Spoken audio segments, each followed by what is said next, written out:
Today's story brings us here to a place known as Sykeside, and it is close to the town centre of Haslingden. The actual area itself, where we've got feet on the ground, is known as Pike Law, and it is here back in 1929 when a story would unravel that contains the human spirit, gut feeling, and an encouragement that all is not lost.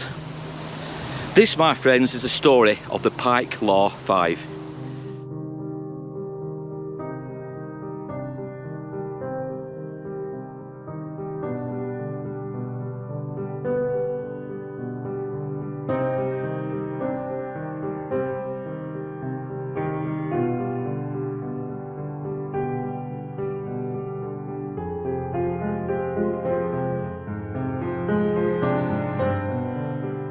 So it was around 1:30 in the afternoon. I think it was on the 20th of August 1929 when 5 adventurous young boys had made their way to this very location. And what they were doing, they were going to go and explore some disused mines and some tunnels that are right underfoot right now. Now, the 5 young boys were all friends who lived at nearby houses on the way towards Haslingden. I think some lived on Manchester Road, but it is here where they would make a short journey.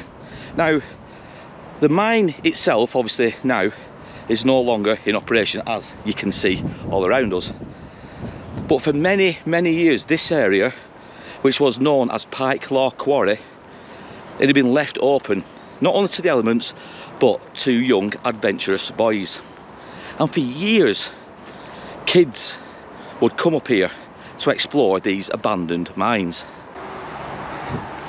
Now, these tunnels, and I dare say they're still underground right now, and they transcend for quite a few miles from all accounts. These were the places where young boys would, like I said, come and visit. They'd be adventurous, and they dare each other, they dare everybody to see how far they could actually go inside. And on the 20th of August 1929, like I said, 5 young boys made their way here to do just that. Now, they had heard that these tunnels, these mines, would lead all the way towards Waterfoot and then further afield Bacup. But these tunnels, these labyrinths, they were extremely dangerous. And not only that, it wasn't just a case of worrying about landfall or roof fall. It was also highly toxic in places. The tunnels, the stench of the air was extremely toxic. Now, boys being boys, they didn't really take much notice or much care of this. So they came here to explore these dangerous tunnels. The boys in question who came here, like I said, they were all local lads, and they all aged, I think, between the ages of, I think it was 9 up to the age of 11, and I'll read the names out now and the ages. But you had Vincent Butler, who was 11, and his brother Terence Butler, who was aged 8. You had Charles Fulshaw, 11, Walter Metcalf, 9, and George Schofield. Now, when they made their way to this area where we are right now, at this point, we're not exactly sure if the actual entrance to the mines were along here or along here. They've been sealed for many years, and as you can see, it's all overgrown now. But a lot of people come here to walk the dogs. I think they use it as a jogging area. They do the exercises, the daily routines here. But more certainly, it's everything's just been sealed over to make it safe. Obviously, they don't want people going into these mines anymore. Now, on the day in question, and like I said, it was around about 1:30 in the afternoon, they made their way here. But George Schofield, when the boys entered the mines, he had, well, one could argue he had a gut feeling that it wasn't the right thing to do. So he came out of the mines to make his way back home. He didn't want to mess around here on his own. So he left the other boys to their own devices, if you will, and he made his way back home. Now, the remaining boys, like I said, they would make their way inside these dangerous, disused mines. Now, as soon as the boys had entered these tunnels, they hadn't got very far, maybe 50 yards, 100 yards or so, when a portion of one of the roofs fell and caught, the stones caught Charles Fulshaw on one of his legs. He continued to walk with the rest of the boys a little bit further, but the pain had become a bit too much and it became intolerable. He was struggling to walk. But like I said, the boys, as well as Charles, had made their way slightly further infield, and it ended up, from all accounts, about 200 to 300 yards inside the tunnels, which I may add were going downwards into the ground and not level. They were actually going down slightly. But they made their way about 200 to 300 yards in that direction and towards what was known as, I think it was the Pike Law Hospital. We knew it, as growing up, as the Rosendale Hospital. It was also an infirmary, and again it was also known as the Pike Law Infirmary, and I think wartime soldiers had actually been sent here to recuperate. Now obviously all that has gone over the years and it's now been turned into a housing development. There's all houses, brand new houses there, so there's not much to see, but we will take you guys to an outer boundary wall just to show you just how far the boys had travelled from entering the caves here to which is just in that direction. But by the time they got to where they would eventually end up, like I said, Charles Fulshaw was in a lot of pain. He couldn't go any further. Now the boys themselves had only taken a candle and some matches.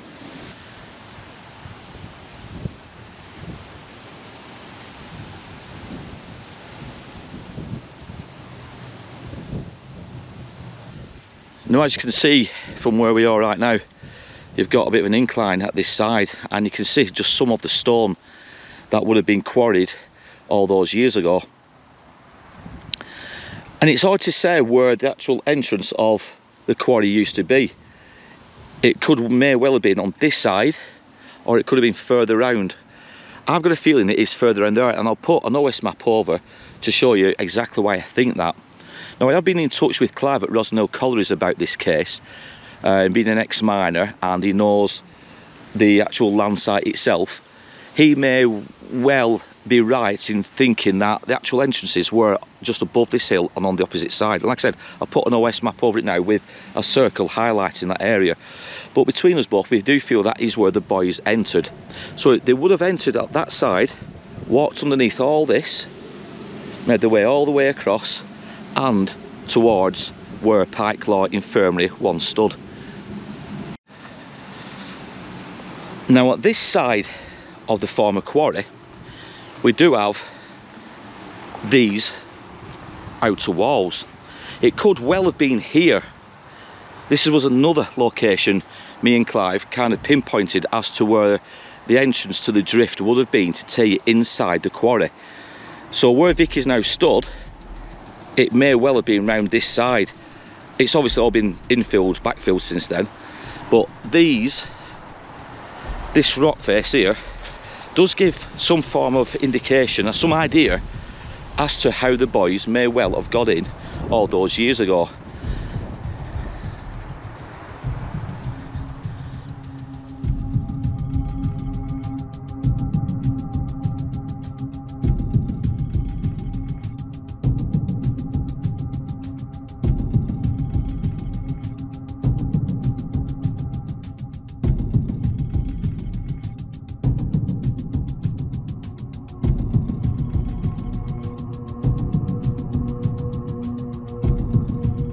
The boys had only taken a couple of candles with them, from all accounts, and a box of matches. The air, as I said right at the start of this story, it became foul, it became rancid, and the boys had become disorientated. They were struggling to breathe, one could say, and they're becoming frightened. Charles himself was becoming more and more concerned over the injury to his leg. The boys therefore decided to stop to take a breather for a while to get the composure. But the candle, from all accounts, had blown out and they had no more matches left, so they're in pitch blackness. They couldn't find their way back to this direction and the way they came into the mines. Now, I think it got to around tea time, 5-6 o'clock in the afternoon, when the boys hadn't returned home. The parents of all the boys had become concerned. We don't know who went to George Schofield's house first, but we know for a fact that George himself had gone around and informed all the other parents of the boys where the boys were. He told them that all 5 of them had come here to investigate the quarry. So the parents quickly rallied round and they made their way here to search for their sons. Miners who lived nearby, who were alerted, also came out, and it was people who knew the workings of these mines that came to help to try to find the boys. So a search party was quickly initiated, and several men, local men, young men, old men, they made their way inside these cabins to search for the 5 missing boys. So where I'm walking now, this is the other part of one of the old OS maps I sent off to Clive, asking if he thinks this could well have been part of where the opening or where the drift to the mine was. And it's somewhere around here in this area. Now, as you can see, it's all overgrown, so we're not going to be able to investigate too well. And there wouldn't be much to see anyway because everything's been backfilled, but this is most certainly on the OS map part of the area I've circled off. So the boys either went in this side, which I kind of feel like they did, or they went in from that area where that rock face was. I personally think it was here. Now, anybody watching this video who's local and who, as a young boy or young girl, may have gone into these mines themselves, you know, if they're watching this video and I'm in the wrong place, by all means comment down below, tell me where the actual entrance to these mines used to be, because I would love to know that, and I can come back and we can reinvestigate it, retell the story, whatever. But I'm pretty confident it's either here or it's just around the corner on that side where the boys made their way in that afternoon. Now, there was another boy involved in this story who I forgot to mention, and his name was John O'Fielden. Now, he had encountered the 5 boys on the afternoon of their disappearance, and he wanted to come with them here to Pike Law Caves. Now, I don't know if it's because of his age or they just didn't like him. I haven't got a clue why, but they would refuse to take John with them. So obviously when George Schofield had been alerted that his friends hadn't come back home and the parents of all the boys were anxious to know where they were, John O'Fielden himself, along with George Schofield, would, like I said, them 2 boys would inform the other parents of where their sons had made their way to. But like I said, I don't have a clue why John O'Fielden himself wasn't allowed to come with the boys. It may well have been an age thing, I just don't know. Now, by 10 PM that same day, the boys hadn't been found, despite extensive searches by the more experienced men and younger men, if you will, who knew the workings of these quarries. Nothing was found of the 5 boys, so the police were informed, and it was a police constable by the name of Thomas Braithwaite who came down here to search himself. Now, PC Braithwaite, he was an experienced man, if you will. He served in one of the wars. I think he was a former miner himself, so he was quite adverse to knowing how mining operations and whatnot were all about. So it didn't faze him in the slightest when it came to going inside the mine himself, along with 2 other men, to search for the boys. Now, he had a gut feeling that the boys were in these mines and they weren't that far away, despite the best efforts of the more experienced miners who had told him that they weren't here. Now, the other 2 men who went with PC Braithwaite inside these tunnels was John Patton and Joseph Holden. Both of them, well, all 3 of them, like I said, they were quite knowledgeable of the workings of mines such as these. PC Braithwaite, his gut instinct was the boys were still here. And like I said, that was despite extensive searches by other more experienced people of the workings of these caves. Now, PC Braithwaite himself went slightly further than the two other men, and he travelled around 200 yards deep down where we are now into the mine itself, and he came to what he thought was a dead end. There was just a wall in front of him. He was going to give in, he was going to go a different direction, but he noticed a small hole, just big enough for one person to get down onto the belly, onto the stomach, and to wriggle through. So curiously, PC Braithwaite, again, gut instinct one may argue, he got down onto his belly, took his jacket off, got onto his belly. He wriggled through the small hole, and he arrived at the opposite end, at the other side of this wall. Now, there was a slight drop further down, but he managed to get himself down, and in doing so, he heard this sound of a muffled voice somewhere in the darkness. So he got his torch out and he shone it, and he would continue to walk for a further 12 minutes or so further into the caves. And that is then when he would make the discovery of the boys who were frightened, who were cold. Some of them were asleep by all accounts, but they were huddled together.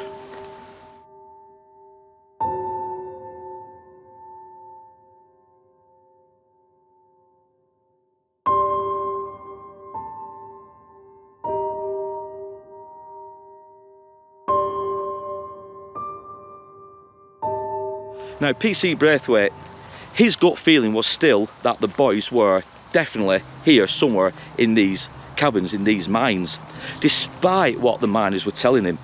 They were adamant that the boys were no longer here, but his gut feeling, he just knew that they were here somewhere, and he wasn't going to give in until he found them.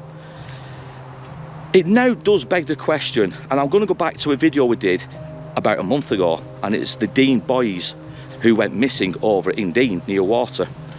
Now, in that story, 2 boys went missing, as you know if you watch the video. If not, I'll put a link down below and you can go and watch it. But in that story, 2 boys went missing, never to be seen ever again, dead or alive. They were just never found. Over 3 days, many miners and rescue teams went in to search for these boys. They were adamant the boys were not there. Just like in this story, the rescue party, the miners that went underground to search for these 4 or 5 boys, they were adamant they weren't here. But yet PC Braithwaite, on the other hand, he was certain they were here. After all, like I said, he had perfect eyewitnesses.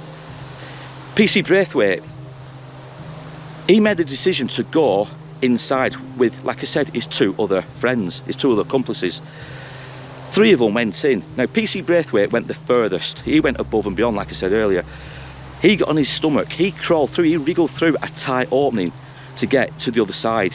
Now, if he hadn't have done that, if he'd have backed out of that, like I said, these boys most certainly would have perished underground. So I'm going back to the Dean boys story again. I do have to now question, despite the extensive searching by rescue operations back over in Dean and the use of a bloodhound, had they made a terrible error of judgment and left them 2 boys alone, frightened, inside Dean pit, and ultimately they were entombed in it when they closed the pit down? It does pose that question that even experts could have got it so badly wrong. So just in front of us here, this is the outer wall of the old infirmary, Pike Law infirmary, and as you can see, all these now are brand new builds. They've been there, what, year, 2 years? Yeah. There used to be an old Gothic style hospital, and I'll put pictures over, but that used to be the infirmary, or as I keep saying, the Rosendale Hospital. So basically the boys had gone from just where that tree line is, just there, made their way underfoot, and the ground went downwards, and they ended up in the middle, somewhere in the middle of this complex here underground. And like I said, it's about 200 to 300 yards away from where the main entrance was. And again, I'm going to keep putting maps over this video so you guys can get a sense of the scale and the distance that them boys walked. But we'll make our way down to this area here, and as you can see, the outer wall of the old infirmary is still here. Now, we've walked a little bit further around to show you guys this feature, and obviously these were gates of some kind. into the grounds of the old infirmary. And you can see just how tall they were. And it's still got your original features. But I mean, what we're looking at there, taller than 6 foot, what, 10 foot maybe, high walls. But this is where the old infirmary used to be. And like as Vicky's just reminded me, I was actually born here back in 1971. But it's nice to see some original features are still here from all these years. But we just thought we'd show you guys this area, because it is roughly somewhere around here, maybe a bit further in, where the boys were found by PC Thomas Braithwaite, some 200 to 300 yards from where they initially began the journey, all the way back in that direction.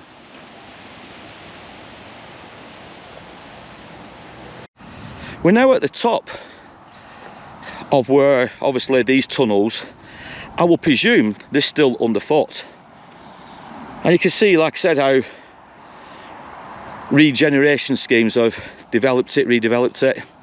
Dog walkers, as I was saying earlier, joggers, keep fit enthusiasts, they all come up here, oh well, throughout all types of weather. But like I said, just where that tree line is, that is where the old infirmary used to be. And this is the former site of Pike Law quarry.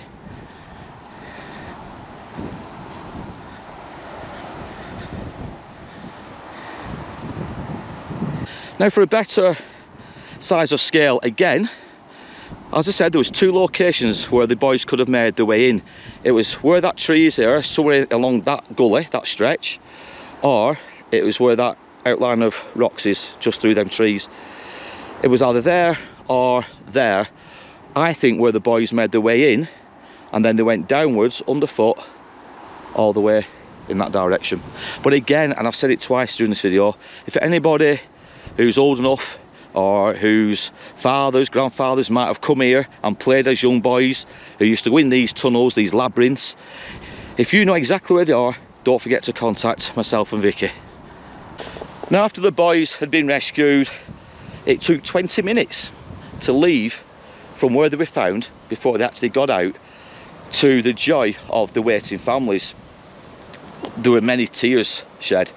Obviously, I would have thought there were a couple of bollockings as well by the parents for scaring the life out of them. But luckily, all of the boys made their way safely out of the quarry. But it was all down to PC Thomas Braithwaite and his 2 companions. Now, as for PC Thomas Braithwaite, he would actually later on receive a Queen's Medal for his bravery for what he did here at Pike Law. I'm not sure about his 2 companions, because they're involved in the rescue operation as well, but we know for a fact Thomas Braithwaite himself got a Queen's recommendation. He got some form of reward, and again, I'll put the name down below. PC Thomas Braithwaite would also be involved in many other rescue missions, and there was one that took place, and I think it was around about 1942. Again, I'll put the exact year down below, and it took place in a place known as, or called, Freckleton, and it was the Freckleton air disaster. And the story is too in-depth for us to go into today. The basics are, a plane crashed into a school, and it wiped out pretty much an entire classroom of young children and adults, the teachers. It's a story we are going to look into at some point in the near future. But Thomas Braithwaite, and I think he was a sergeant at this point, and he'd relocated to that area. He'd left Haslingden, but he had been promoted as well. He was one of the first people to go into the debris, into the burning fires, into the rubble that had fallen, to try and find survivors from that air crash, as well as survivors of the school itself, the young children. Look it up on Google, read into it yourselves, but it is a story that myself and Vicky will at some point, probably this year, look into. But it's crazy to think that Thomas Braithwaite himself, the hero here at Pike Law Quarry back in 1929, would also be involved in another tragedy. This time, however, he couldn't save that many people. Look it up on Google, the Freckleton air disaster. So luckily for the 5 people involved in today's story, they were all found safe and well, albeit Charles Fulshaw being slightly injured. But he made a quick recovery by all accounts. But it does go to show that human determination, the human spirit, can go a long way in helping others. And PC Braithwaite, quite rightly, received one of the highest awards for bravery. It really is a story of being a hero, going off gut feeling, going above and beyond the call of duty. PC Thomas Braithwaite was an absolute hero, and it's a pity that the townspeople of Haslingden, probably many, will never have heard his name before. And it's a shame, because stories like this all around places such as Haslingden and further afield perhaps did go on and probably still go on, and these people are never remembered the way they should be. 5 boys went into the pits just to mess around, just to play, like many children did years after the events of 1929. It's just an adventurous nature of boys and girls. But if it wasn't for this one man and his 2 accomplices, his 2 companions I should say, them boys probably would have perished. Now, comment down below and tell me what you think of today's story in today's video. What do you think of the actual similarities between this and the 2 Dean boys who went missing? Let me know your thoughts on that one. Now, in the meantime, we're going to leave Pike Law quarry. We've got many other stories we're going to get into. We've got stories of UFO abductions. We've got a brutal murder that took place over in Colne with links to Suffolk. We've got many other stories of similar nature coming in these next few weeks and months. We've got a ghost hunt in 30 East Drive.